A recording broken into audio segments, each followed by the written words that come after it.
مجھ سے ایک مومن نے ایک سوال کر لیا کہ آپ یہ بتائیے کہ خدا نے مومن کو اتنا ویک اور شیطان کو اتنا اسٹرانگ کیوں بنایا؟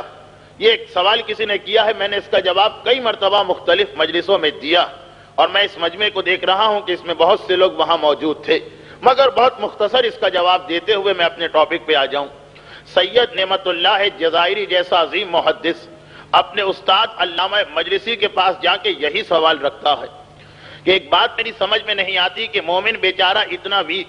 بیماریاں اس کے پیچھے، دنیا والے اس پر ظلم کریں، عمر کا مسئلہ اسے، اولاد کا مسئلہ اسے، رزق کا مسئلہ اسے، اور شیطان اللہ نے طویل عمر دی، اللہ نے صحت دی، اللہ نے اسے رزق کے مسئلے سے آزاد کر دیا، اللہ نے اسے تمام دنیا میں ٹریول کرنے کی طاقت عطا کی، وہ جس شکل میں چاہے مومن کو بہکا سکتا ہے، تو آخر اس کا ریزن کیا ہے؟ تو جواب یہی ملا علامہ مجلسی کی طرف سے کہ یہ ایک حدیث میں بھی آیا، اور بات کیا ہے کہ ہم شیطان کے پریزنٹ کو دیکھتے ہیں مگر شیطان کے پاس کو بھولیے نہیں۔ شیطان اللہ کا وہ بندہ تھا کہ جب ساری دنیا میں تمام قوم جن گمراہ ہو گئی تھی، شیطان واحد جن تھا کہ جو نیکی کے راستے پہ چل رہا ہے۔ آپ حضرات اس بات کو بخوبی جانتے ہیں کہ بہت سے گناہ انسان کو کمیونٹی یا سوسائٹی کے پریشر کی وجہ سے کرنا پڑتے ہیں۔ ایک آدمی کے لیے ایسے ماحول میں زندگی گزارنا جہاں سب کے سب بگڑ گئے، یہ بہت ہی مشکل مسئلہ۔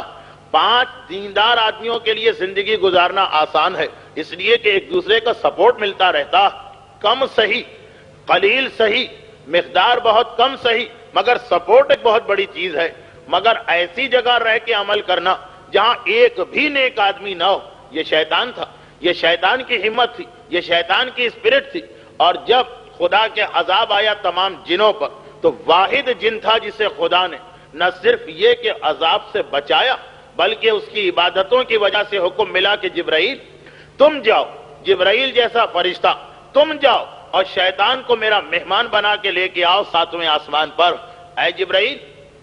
شیطان نے اتنی عبادتیں کی کہ اس کا مکان تمہارے پڑوس میں بنایا جائے گا۔ جبرائیل آخری فرشتہ، جبرائیل کے آگے وہ مقام ہے کہ جہاں سوائے ذات رسالت کے کوئی جا ہی نہیں سکا، وہاں پہ شیطان کو مکان دیا گیا۔ جب شیطان آسمانوں سے گزر رہا تھا، دیکھا کہ ایک بورڈ لگا ہوا ہے، ان اللہ لا نضیع اجر المحسنین، یا ان اللہ لا یضیع اجر المحسنین، کہ اللہ کبھی نیکی کرنے والے کے اجر کو ویسٹ و ضائع نہیں کرتا ہے۔ شیطان نے کہا پروردگارا، یہ اصول صرف فرشتوں کے لیے ہے جن کے گھروں پہ بورڈ لگا، یا ساری مخلوقات کے لیے ہے؟ جواب ملا کہ اے میرے بندے، میرا یہ اصول تمام مخلوقات کے لیے ہے۔ جب شیطان کو سجدہ نہ کرنے کی وجہ سے نکالا گیا، کہا پروردگارا، تو نے اس وقت مجھ سے کہا تھا کہ تیرا یہ اصول تمام مخلوقات کے لیے ہے، تو میں نے بھی تو نیکیاں کی ہیں، میں نے بھی تو نمازیں پڑھی ہیں، میں نے بھی تو سجدے کیے ہیں،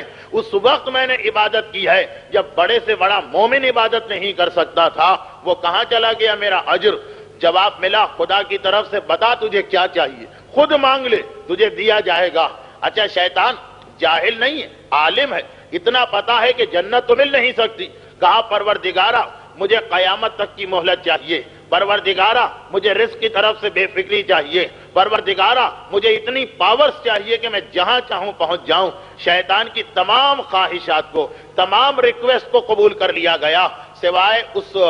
زندگی کے کہ نہیں، قیامت تک کی مہلت نہیں ملے گی، وقت معلوم یعنی ظہور امام تک کی مہلت ملے گی، لیکن یہ شیطان کو اتنی طاقتیں اس کی عبادت کی وجہ سے ملی ہیں، ایسے ہی خدا نے نہیں دے دی ہیں۔ وہ ایک ڈیمانڈ کر رہا کہ میں نے جو سجدے کیے ہیں اس کا ریوارڈ، میں نے جو نماز پڑھی ہے اس کا بدلہ۔ تو جب پروردگار عالم کسی کے اجر کو ضائع نہیں کرتا ہے،